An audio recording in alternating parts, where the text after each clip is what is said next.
Welcome to our deep dive into choosing joy. It's such a powerful concept and something I think we could all use a little more of these days. We're really going to explore this idea of choosing God's joy even when things get tough. Yeah, it's definitely more relevant now than ever, Yeah. especially with the way the world's been lately, with all the challenges that seem to keep coming our way. You're so right. So, to help us break all of this down, we have a couple of really interesting sources to look at. Yeah. The first one is a daily devotional from the Apostolic Faith Church called Complain or Smile.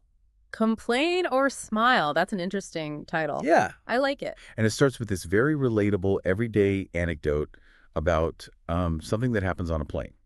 Okay, let's hear it. Okay, so picture this. Yeah. You're on a plane, and there's this little boy, and he's just ecstatic to be flying, Mm, He's looking out the window, waving goodbye to everything he sees, just pure, unadulterated joy. I love that. Right. But then there's a businessman sitting nearby. He gets annoyed by the little boy's Oh, excitement, and he actually complains about it to the flight attendant. oh man. And the flight attendant ends up asking the boy's caregiver to quiet him down. Oh, that's so sad. It's kind of heartbreaking. It's like that businessman's negativity just like completely squashed the little boy's joy. Yeah, and I think what's fascinating about this story, about this anecdote, is that it is kind of like this microcosm of the choices that we face in every single day. We can choose to focus on the good, just like that little boy, or we can get bogged down by things that annoy us. I see what you're saying. Mhm. It's that classic choice between focusing on the positive or letting the negative get to you. Mm. So how do we tap into that kind of unadulterated joy, even when things aren't going our way? Well, that's where I think our next source comes into play, which is a passage from Philippians 4. There's that verse that says, "Rejoice in the Lord always." I will say it again, rejoice. It's funny. Whenever I hear that verse, it's a great reminder. But part of me always gets caught up thinking, well, do I have to be happy all the time? Is that what God wants from me? Yeah, and I think that's where the distinction between happiness and God's joy really becomes crucial because a lot of times, happiness is fleeting. It's dependent on external circumstances. It's like, you get a promotion at work or you buy a new car and you're happy, but then, that fades away. Yeah, I see what you're saying. It's like happiness is very circumstantial. Yeah, exactly. It's based on what's happening around you. Whereas God's joy, I think, is a lot deeper than that.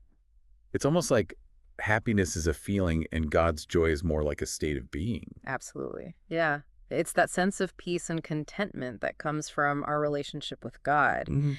It's a knowing that we're loved, that we're cared for no matter what, and that kind of joy can exist even when things are tough. So are you saying that God's joy can actually thrive in difficult situations? Oh, absolutely. I think about it like this. You know how, like, a tree, its roots give it stability and nourishment even when there's a storm raging? Well, in the same way, our connection to God can be that source of strength and joy that allows us to, weather any storm. I love that imagery. And it makes me think about, going back to that story, the caregiver on the plane, how she might have reacted differently, if she'd been able to tap into God's joy. Exactly. Instead of giving into, I guess, the negativity of the situation and getting flustered, she could have maybe responded with a sense of grace and strength that came from a much deeper place. And it makes you wonder, you know, maybe even the businessman would have reacted differently as well. Absolutely. Seeing her react that way, it's amazing how choosing joy can impact not only our own lives, but those around us too, right? It really is. It can have a real ripple effect. Yeah. So speaking of how joy can be a source of strength, that actually brings us to our third source, which is a music video by Kirk Franklin called I Smile. Oh, I love Kirk Franklin. Yeah, it's a great song. And what's really interesting is that the music video visually shows this idea of choosing joy, even in the midst of some pretty difficult circumstances. The video depicts him going through all of these like hard things, and he's choosing to smile even when everything in him probably wants to frown. I'm going to have to go back and watch that. Yeah. It's a powerful message, isn't it? It is. It reminds us that choosing joy isn't always easy. Sometimes it's a real act of faith. It's like saying, God, I trust you, and I choose to find joy in your presence even when things are hard. Right. And it's not about pretending that everything is perfect or denying our difficult emotions. No, not at all. It's more about acknowledging the challenges, but choosing to see them through the lens of God's love and grace. It's like asking, God, what do you want me to see in this situation? How can I find your joy, even in the midst of this? That actually makes me think of another verse in Philippians 4, the one that says, finally, brothers and sisters, whatever is true, whatever is noble, whatever is right, whatever is pure, whatever is lovely, whatever is admirable. If anything is excellent or praiseworthy, think about such things. You know, that's a great verse. And to me, I think that that really highlights this whole idea of intentionality when it comes to joy. We really have to train our minds to focus on what's good, to really seek out that beauty and the truth that God's placed in our lives. It's almost like we're choosing to water the flowers in our garden instead of focusing on the weeds. That's a great way to put it Yeah, because we all have those weeds, those negative thoughts, those feelings, but we get to choose what we nurture, what we allow to grow. And I think that's really powerful. and it's so important. Remember, we don't have to do this alone. No, we don't. We have God's strength to rely on. Absolutely. We have each other. Yes. I think about Paul, who wrote Philippians, and he was in prison at the time, but he still found joy in the love and support of that church. And just like him, we can find that strength and encouragement in our own communities as well. You're right. Choosing joy is not just about our own personal happiness. It's about tapping into a deeper source of strength and hope that really helps us to face any challenge with resilience and grace. It's about being a source of light for others. I love that. That's a beautiful way to put it. You know, It really is. and it just makes me wonder, if choosing joy is so powerful, how do we actually cultivate it in our everyday lives? How do we make it a habit, a way of being? That's a great question, and that's something we're going to dive into more in the next part of our exploration. We'll really look at some practical strategies for shifting our focus towards joy, even when life gets tough. So, when we talk about choosing joy, I think it's important to remember that it's not just like this passive thing. We don't just sit around and wait for good feelings to kind of wash over us. Right, it's much more active than that. It's almost like a muscle we have to exercise, right? Exactly. And one of the best ways to strengthen that muscle is through gratitude. I've heard a lot about practicing gratitude, but how does it actually help us choose joy? So when we focus on what we're grateful for, it really shifts our perspective. It's kind of like instead of looking at the glass as half empty, we start to see it as half full. Right, so it's about training our minds to see the good, even when things are tough. Exactly. And what's amazing is there's actually scientific evidence to back this up. Studies have shown that practicing gratitude can actually increase your happiness and well-being. It's not just some feel-good concept. It's a powerful tool for transforming our minds and our lives. Wow, that's really incredible. But what about when we're facing really difficult situations? Imagine a job loss or a health crisis. How can we possibly find things to be grateful for in those moments? Yeah, I totally get that. It's definitely harder to focus on gratitude when you're going through really tough times, but I actually think that's when it's most important. Why is that? Because even in the midst of pain and hardship, there are always things to be thankful for. It might be, the support of loved ones, the kindness of a stranger, or simply the fact that we're still breathing.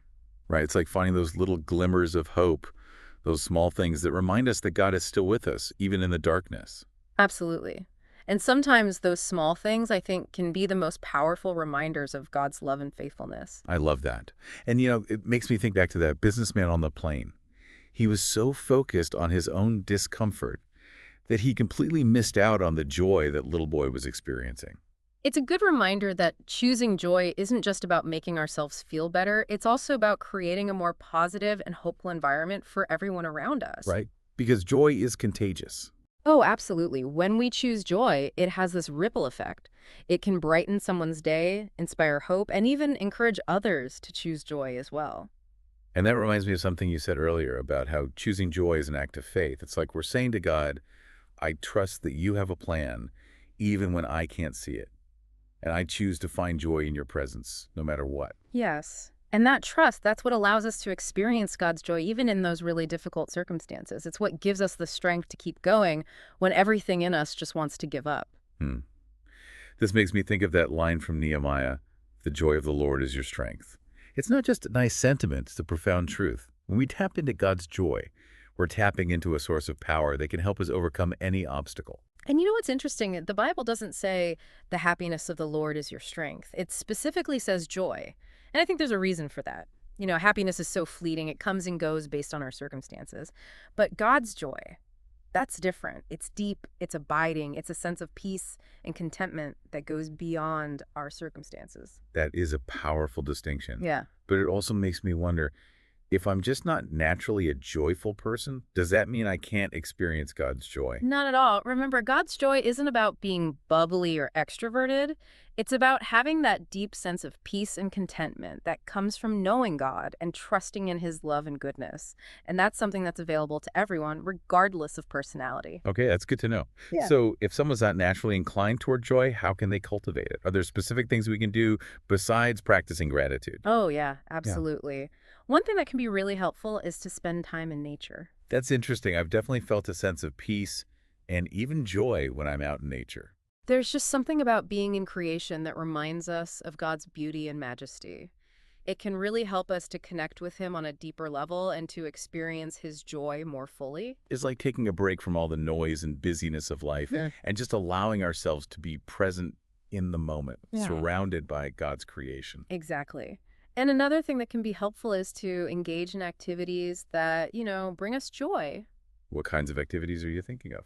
Well, it could be anything, really. Listening to music, spending time with loved ones, pursuing a hobby, or even just doing something kind for someone else. Right. It's about intentionally seeking out things that uplift our spirits and bring us closer to God. Exactly. And, it's also important to remember that choosing joy isn't about denying our other emotions. We're still going to experience sadness, anger, grief, all those other emotions that come with being human. It's not about suppressing those emotions, but about choosing a perspective that allows God's joy to shine through them. Yeah, that's it. Think about it this way. Imagine you're holding a glass of water, right? And you add a drop of red dye to it. The whole glass will turn a little pink, right? But the water is still there. The dye hasn't erased it. In the same way, our joy can still be present, even when it's mixed with other emotions. It might be a little dimmer, but it's still there. That's such a helpful analogy. It makes me realize that joy isn't about being happy all the time. It's about having that deep sense of peace and contentment that comes from knowing God, even when we're going through tough times. Exactly. And that actually brings us to another important point, which is choosing joy is a journey, not a destination. It's not something we achieve overnight. And it's something we have to keep choosing, day after day, moment by moment. So really, it's like that muscle we were talking about. We have to keep exercising it. Exactly. The more we practice choosing joy, the stronger that muscle becomes. And as we grow in our faith and our trust in God, I think that joy becomes more and more a part of who we are, no matter what our circumstances. This is all making me think about that idea of abundant life that Jesus talks about in the Gospels. Is there a connection between choosing joy and living abundantly? That's a great question. And that's actually something we're going to explore in the final part of our deep dive. We'll look at how choosing God's joy really opens us up to experiencing the fullness of life that he intended for us. Okay, so we've talked about choosing joy. Like it's this muscle. We've got to keep exercising it. And, it could be such a source of strength, even when things are tough. But how does all this tie into, the idea of abundant life? Right. That's a great question. And I think it really goes back to something we talked about earlier, which is this whole idea that, God desires for us to live abundantly. Right, like that verse in John 10:10, where Jesus says, I have come that they may have life and have it to the full. Exactly. And when we really look at the context of that verse, it's clear that Jesus isn't talking about, just material wealth or worldly success. He's talking about a life that is just rich with purpose and meaning and joy. So abundant life, it's more about our spiritual state than our physical circumstances. Exactly. It's about having that deep sense of peace, joy, and contentment that comes from truly knowing God and walking in his ways. And you're saying that choosing joy is key to experiencing that kind of abundance. Absolutely. Because when we choose joy, we open ourselves up to really experiencing God's goodness in a whole new way. Okay, so can you give me an example of what you mean? Sure, sure. Let's say, you're going through a really difficult time, like the loss of a loved one. If you choose to focus only on your grief, your despair, you might miss out on the comfort and the peace that God wants to give you. Right, but if you choose to focus on the good memories, those happy times you shared, and the hope of seeing them again someday, you can actually still experience joy, even in the midst of that grief. Yeah. And that joy can actually give you the strength to move forward and to find meaning in life, even after a loss. So it's like by choosing joy, we're allowing ourselves to see the good, even when things are hard. And in turn, we're experiencing God's presence more fully. Exactly. And when we do that, we're tapping into that abundant life that Jesus promised. That makes me think about that story again, from the devotional with that little boy on the plane. He was so full of joy. And it actually bothered the businessman who wasn't experiencing that same level of joy. Right. Isn't it interesting how, like, the businessman's negativity couldn't dim the little boy's light? It's like that true joy, the kind that comes from God, it can't be touched by outside circumstances. Yeah, exactly. And when we choose that kind of joy, I think we become more like that little boy, shining brightly even when things are dark. It all brings us back to that powerful truth from Nehemiah, right? The joy of the Lord is your strength. Yeah, it's such a simple statement, but it's packed with so much wisdom. Because when we choose joy, we're not just making ourselves feel better, right? We're tapping into this supernatural source of strength that can help us overcome anything. And in turn, we're opening ourselves up to experiencing the abundant life that God has planned for us. A life full of purpose, meaning, and of course, joy. Yeah. So as we wrap up this deep dive, I want to leave you with this.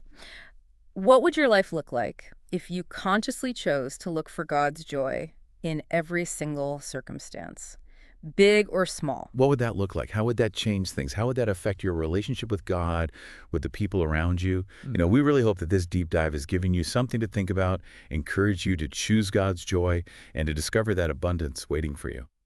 Thanks for joining us.